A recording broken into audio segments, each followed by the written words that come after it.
And welcome back to Meta ads crash course 2024। और आज हमारा होगा लेक्चर 10, जिसके अंदर हम देखेंगे कि फेसबुक कैंपेन या फिर एड सेट या एड्स, ये तीन डिफरेंट चीज़ें क्या होती हैं। ठीक है। और यहाँ पे सिंपली हमारे पास एक इमेज भी यूज़ हुई हुई है, जिसमें हमने टॉप पे एक कैंपेन दिखाई है कि एक कैंपेन के अंदर मल्टीपल एड सेट हो सकते हैं। ठीक है। और हर एड सेट के अंदर मल्टीपल एड्स होते हैं। ठीक है। अब ये तीनों चीज़ों का मज़ीद फ़र्क जानने के लिए ये एक वीडियो को डिज़ाइन किया गया, जिसमें आपको एक बेसिक अंडरस्टैंडिंग होगी कि ये तीनों चीज़ें क्या-क्या होती हैं। ठीक है। सबसे पहले तो आप टॉप पे 3 फ़ोल्डर्स देख सकते हो, कैंपेन का है, एड सेट का है या फिर एड्स का। ठीक है। तो ये तीनों फ़ोल्डर के अंदर जब आप क्लिक करते हो, तो जब आप एड सेट पे क्लिक करोगे, तो यहाँ पे तब भी क्रिएट का बटन आएगा। ठीक है। इसी तरीके से जब एड पे क्लिक करेंगे तब भी क्रिएट का। तो ये चीज़ आपने लाज़मी ज़हन में रखनी है कि वही फ़ोल्डर ओपन हुआ हो जिसमें आपने काम करना है। जैसे कि अभी हमने एक कैंपेन क्रिएट करनी है। ठीक है। तो कैंपेन क्रिएट करने के लिए आपका ये कैंपेन वाला फ़ोल्डर ओपन होना ज़रूरी है। ठीक है। अच्छा, ये थोड़ा-सा इंटरनेट स्लो चल रहा है, जिसकी वज़ह से यहाँ पे रिज़ल्ट्स वग़ैरह अभी शो नहीं हो रहे। यहाँ पे सिंपली मैं क्रिएट पे क्लिक करता हूँ, तो वो मेरे पास कुछ ऑप्शंस कहता है कि ऑब्जेक्टिव सेलेक्ट करने हैं। मैं यहाँ पे बाय डिफ़ॉल्ट अभी जो-सा है एक लीड को सेलेक्ट कर लेता हूँ। ठीक है। और इसके ऊपर मज़ीद हम डिस्कशन करेंगे।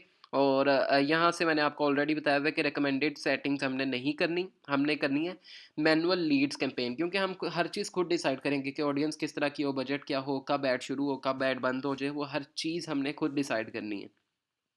ठीक है। तो इसीलिए हम इसकी सेटिंग्स को भी मैनुअली डिसाइड करेंगे और कंटिन्यू कर देंगे।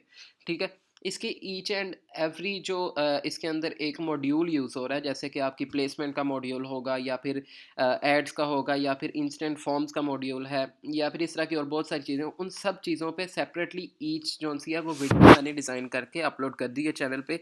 तो वो आपके लिए स्टेप बाय स्टेप जोन सा उसको फॉलो करना ज़्यादा ईजी हो जाएगा। अच्छा, सबसे पहले तो मैंने ऑलरेडी बता चुका हूँ कि 3 फ़ोल्डर्स आपके पास लेफ्ट साइड पे होते हैं। ठीक है। और यही 3 फ़ोल्डर्स आपके पास टॉप पे शो रहते हैं। सबसे पहला फ़ोल्डर होता है कैंपेन का, उसके बाद एड सेट का और ऐड का। ठीक है। इसी तरीके से कैंपेन, एड सेट, ऐड। और यहाँ बेशक आप ये लेफ़्ट वाली साइड से क्लिक कर लो या राइट वाली टॉप साइड से क्लिक करो, वो फ़ोल्डर ओपन होगा। ठीक है। वो एक ही फ़ोल्डर ओपन होगा, उसमें कोई फ़र्क नहीं है। ठीक है। जहाँ मर्ज़ी से आप क्लिक करके इसको ओपन कर सकते हैं। ठीक है। मैं कैंपेन पे ओपन करता हूँ। सबसे पहला काम, आप कैंपेन को कोई भी नाम दे सकते हो। ठीक है। उसके अलावा आपने यहाँ से कोई चीज़ नहीं छेड़नी। ये कैंपेन ऑब्जेक्टिव होता है, जो कि मैंने लीड्स रखा हुआ है। आप इसको सेल्स भी रख सकते हो, लीड्स भी रख सकते हो, अवेयरनेस भी रख सकते हो। उस चीज़ के ऊपर हम डिस्कशन करेंगे जब हम एक कैंपेन क्रिएट करेंगे। ठीक है। उसके नीचे एडवांटेज बजट, ये आप ओपन कर सकते हो। इसका फ़ायदा कोई नहीं होता, लेकिन मकसद क्या होता है वो मैं बता देता हूँ। लेट्स सपोज आप यहाँ पे रखते हो 1000 रुपया। तो अब वो आपका 1000 रुपया नहीं यूज़ करेगा, तकरीबन 1300 रुपये तक यूज़ कर सकता है। ठीक है। वो डिपेंड करता है कि अगर ऐड अच्छा परफॉर्म कर रहा है तो वो आपका बजट इस ज़्यादा भी यूज़ कर सकता है। ये उसने लिखा हुआ है कि आपने 1000 रुपया सेलेक्ट किया है और मैक्सिमम डेली स्पेंड जो है वो 1750 रुपये होगा। ठीक है। तो 1750 रुपये तक आपका बजट खुद ही ऑटोमेटिकली यूज़ कर लेगा। इसीलिए हमने इसको ऑफ रखा था, क्योंकि अगर हमने 1000 रुपया कहा तो हमें 1000 रुपये का ही बजट चाहिए। ठीक है। उसके अलावा ए बी टेस्टिंग का ऑप्शन होता है, ये भी हमने ऑफ रखना है। और ए बी टेस्टिंग होता है कि 2 डिफरेंट एड सेट हैं आपके। जैसे एक कैंपेन है, और कैंपेन में मैंने आपको बताया सिर्फ ऑब्जेक्टिव सेलेक्ट होता है। ठीक है। जो ये कैंपेन ऑब्जेक्टिव है, इसको यहाँ से भी एडिट कर सकते हो आप। और उसके अलावा कोई काम नहीं होता। तो आप चाहते हो कि आपके एक कैंपेन के अंदर मल्टीपल एड सेट हों, तो फिर आपने दोनों एड सेट का आपस में मुआवजा करना है कि कौन सा ज़्यादा बेस्ट परफॉर्म कर रहा है, तो ये तब ऑन कर देते हैं। लेकिन अभी हम एक कैंपेन में एक ही एड सेट रखना सीखेंगे। ठीक है। वो आगे प्रोफेशनल जब काम होता है, तो तब आप एक कैंपेन में मल्टीपल एड सेट और हर एड सेट के अंदर मल्टीपल एड्स लगा सकते हो। ठीक है। लेकिन अभी मैं आपको बिल्कुल बेसिक चीज़ समझा रहा हूँ। अच्छा, इसके बाद सेकंड फ़ोल्डर हमारे पास आता है ऐड सेट का।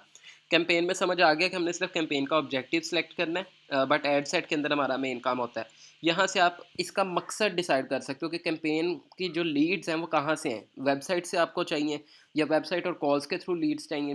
लीड्स के ऊपर ऑलरेडी मैं बात कर चुका हूँ। डिटेल में हम जो लीड्स की कैंपेन बनाएँगे उसमें बात करेंगे कि लीड्स होती क्या हैं। ठीक है। इंस्टेंट फॉर्म है, ये डिफरेंट आपके पास ऑप्शंस हैं। ठीक है। अच्छा, यहाँ से आप सेलेक्ट कर सकते हो, जैसे मैंने इंस्टेंट फॉर्म से सेलेक्ट किए हैं। आप व्हाट्सएप भी कर सकते हो, अगर आपको चाहिए कि आपके जितने भी मैसेजेस हैं वो व्हाट्सएप पे आएँ, तो आप सिंपली यहाँ पे व्हाट्सएप सेलेक्ट कर लोगे। अच्छा, लीड्स के ऐड में भी व्हाट्सएप शो होता है, अवेयरनेस के ऐड में भी व्हाट्सएप का ऑप्शन शो होगा, और इसी तरीके से आपका सेल्स के ऐड में भी व्हाट्सएप ओपन शो होगा। बट इन दोनों का कंपैरिज़न, दोनों में फ़र्क क्या है, वो मैंने आगे एक लीड्स और सेल्स ऐड दोनों की कंपैरिज़न की वीडियो डिज़ाइन की हुई है। उसके अंदर आपको दोनों का डिफरेंस पता लग जाएगा। ठीक है। फर्दर नीचे आते हैं तो वो आपको कहता है कि आपकी परफॉर्मेंस गोल क्या है, तो वो हमें है कि मैक्सिमम नंबर ऑफ़ कन्वर्सेशन, ठीक है, कि ज़्यादा से ज़्यादा चैट्स आएँ। और इसी तरीके से फेसबुक पेज आप सेलेक्ट कर लोगे, और फेसबुक पेज पे जो आपका व्हाट्सएप कनेक्टेड होगा, जो कि स्टार्टिंग में हमने सीखा था कि व्हाट्सएप को इंस्टाग्राम और फेसबुक को इंस्टाग्राम और व्हाट्सएप के साथ किस तरीके से कनेक्ट करना है, उसमें हमने देखा था कि पेज के साथ एक नंबर कनेक्ट कर सकते हो आप। तो ये बाय डिफ़ॉल्ट जो आपका नंबर कनेक्ट हुआ होगा वो यहाँ पे आपको शो हो जाएगा, ठीक है। इसके बाद आपने बजट रखना है। मैंने आपको बताया था कि कैंपेन में जाके आपने नहीं सेट करना, आपने आना है यहाँ पे ऐड सेट में, और यहाँ पे आप सेट करोगे 1000 रुपीज़। तो यहाँ पे अब वो 1000 रुपया ही इन्वेस्ट करेगा आपका, ठीक है। और आपके पास यहाँ पे डेली बजट के साथ साथ लाइफ टाइम बजट भी शो हो रहा है। लाइफ टाइम बजट तब यूज़ करते हैं जब आपने एक लंबी कैंपेन चलानी होती है। लेट्स सपोज कि आपने हफ्ते की कैंपेन चलानी है, बट हफ्ते में हर रोज़ का आप 1000 रुपया बजट तो नहीं रख रहे। हो सकता है किसी दिन आपने 2000 रुपया 3000 रुपये की कैंपेन चलानी हो, जैसे कि मेरा ऐड संडे वाले दिन ज़्यादा अच्छा परफॉर्म करता है, तो मैं उस दिन ज़्यादा बजट इन्वेस्ट करता हूँ। तो मैं क्या करूँगा, मैं लाइफ टाइम बजट दे दूँगा कि मेरा अगर हफ्ते का 7000 बनता है, जो कि मैंने ज़्यादा इन्वेस्ट करना है, तो मैं 10,000 हफ्ते का दे दूँगा। तो फिर जिस जिस दिन ज़्यादा अच्छा परफॉर्म कर रहा होगा वो ऑटोमेटिक उसमें से बजट को यूज़ कर लेगा, और टोटल ओवरऑल वो 10,000 के अंदर अंदर ही रहेगा एक वीक के, ठीक है, जो भी उसे लाइफ टाइम बजट दे दूंगा। तो वो उस 7 दिनों के अंदर सारा बजट यूज़ कर लेगा, ठीक है। तो वो तब आप सेलेक्ट करते हो, अदरवाइज़ आप डेली बजट सेलेक्ट कर लेते हो, ठीक है। इसके बाद आप स्टार्टिंग डेट सेलेक्ट कर सकते हो, एंडिंग किस टाइम पे चले ऐड आपका एक्टिव हो रहा है, एंड डेट आप सेलेक्ट कर सकते हो कि बंद किस टाइम पे हो, ठीक है। और ये मैं बंद करता हूँ मैनुअली, ठीक है, तो इसलिए मैंने इसको सिलेक्ट नहीं किया हुआ। देन उसके बाद आपके पास आ जाती है ऑडियंस। अच्छा, जिन टॉपिक्स को मैं बता रहा हूँ सिर्फ वही आपने छेड़ने हैं, उसके अलावा चीज़ों को आपने बाय डिफ़ॉल्ट ही जाने देना है। अच्छा, यहाँ पे ऑडियंस कंट्रोल के अंदर सारी आप ऑडियंस की सेटिंग करते हो कि कौन सी एज हो, किस कंट्री में ऐड चलाना है, किस सिटी में ऐड चलाना है, ठीक है। और कैसा इंटरेस्ट हो, कैसा बिहेवियर हो। ये इंटरेस्ट और बिहेवियर की गेम हम आगे ऑडियंस वाली जो वेबसाइट है, टारगेट ऑडियंस की, हम उस टॉपिक के अंदर डिस्कस करेंगे, ठीक है। ऑलरेडी वो वीडियो इसमें मेंशन है, वो हमारा टॉपिक जौन सा है ऑडियंस के ऊपर एक प्रॉपर टॉपिक है, वो आप देख सकते हो, ठीक है। उसके बाद प्लेसमेंट है। प्लेसमेंट भी होता है कि फेसबुक, इंस्टाग्राम या व्हाट्सएप या फेसबुक के अंदर होम पेज पे लगाना है, स्टेटस में लगाना है, या रील्स पे लगाना है, कहाँ पे आपने ऐड प्लेस करना है, उसकी भी प्लेसमेंट आप मैनुअली सेलेक्ट कर सकते हो। इसके ऊपर भी सेपरेटली टॉपिक जौन सा वो डिज़ाइंड है, उसकी वीडियो पड़ी हुई है प्लेसमेंट के बारे में, वो आप वहाँ से देख सकते हैं, फेसबुक प्लेसमेंट के नाम से वीडियो होगी, ठीक है। अच्छा, इसके बाद आपने आ जाना है ऐड के ऊपर, ठीक है। वो फ़ोल्डर ख़त्म हो गया, अब आपने ऐड वाला फ़ोल्डर ओपन कर लेना है। अब आपको सिंपल सी एक बेसिक चीज़ समझ आ गई है कि कैंपेन के अंदर आप ऑब्जेक्टिव सेलेक्ट करते हो, एड सेट के अंदर आप ऑडियंस सेलेक्ट कर लेते हो, उसका इंटरेस्ट सेलेक्ट करते हो, बिहेवियर सेलेक्ट करते हो, बजट सेलेक्ट करते हो, किस दिन स्टार्ट हो किस दिन बंद हो, ये चीज़ सेलेक्ट कर सकते हो, और उसके अलावा प्लेसमेंट सेलेक्ट कर सकते हो। ये तो हो गया कि आपका ऐड किन लोगों को शो होना है, कितने पैसे में होना है, कब होना है, ठीक है। अब आपने क्या ऐड शो क्या करना है, उसको बोलते हैं ऐड, ठीक है। ऐड सेट में ऑडियंस वगैरह और बजट, और ऐड के अंदर ऐड ही आ जाएगा, मतलब कि वीडियो का सूरत में ऐड है आपका, तस्वीर की सूरत में या कि कैरोजल की सूरत में। कैरोजल होता है मल्टीपल इमेजेस के ऊपर या मल्टीपल वीडियोस के ऊपर, 10 वीडियोस या 10 पिक्चर्स आप उसमें यूज़ कर सकते हो, ठीक है। सबसे पहले तो वो कह रहा है पेज सेलेक्ट कर लो, पेज के साथ इंस्टाग्राम जो भी कनेक्ट होगा तो वो आपके यहाँ पे शो कर देगा।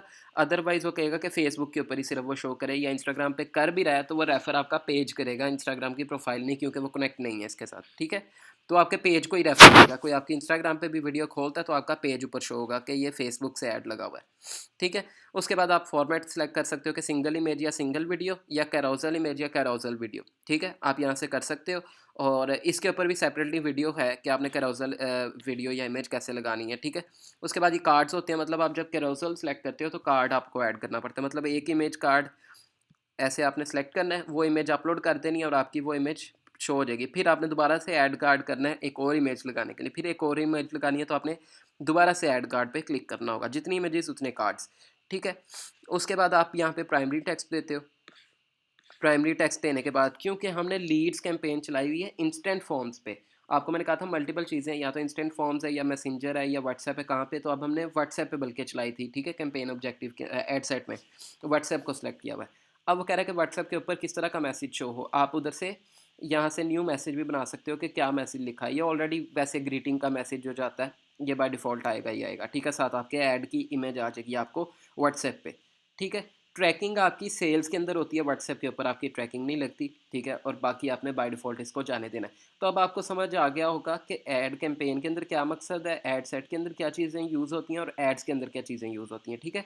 अगर हमने व्हाट्सएप की जगह पे इंस्टेंट फॉर्म रखा होता तो यहाँ पे हम एक फॉर्म जनरेट करते हैं, जैसे गूगल फॉर्म होता है या कोई भी सर्वे के लिए फॉर्म आप डिज़ाइन करते हो वो रख सकते हो, ठीक है? अभी हमने व्हाट्सएप यूज़ किया तो व्हाट्सएप की वो आ रहा है कि कन्वर्सेशन बिल्डर, कि आप कोई मैसेज बाय डिफ़ॉल्ट भेजना चाहते हो या कि खुद कस्टम मैसेज ऐड करना चाहते हो तो वो आप एडिट पे क्लिक करके कस्टम मैसेज भी, बट इसके ऊपर सेपरेटली मैंने वीडियो बनानी है और वो इंस्टेंट फॉर्म्स की वीडियो पड़ी होगी, उसको आप देख सकते हैं, ठीक है? ये एक सिंपल सी छोटी सी क्लास थी जो कि मैं चाह रहा था कि आपको यहाँ पे लाजमी इसके बारे में गाइडेंस दी जाए ताकि आपको इन तीनों चीज़ों के बारे में डिफरेंस पता लग सके। इंशाल्लाह ताला नेक्स्ट क्लास के अंदर मुलाकात होती है। अपना ख्याल रखिएगा। अल्लाह हाफिज़।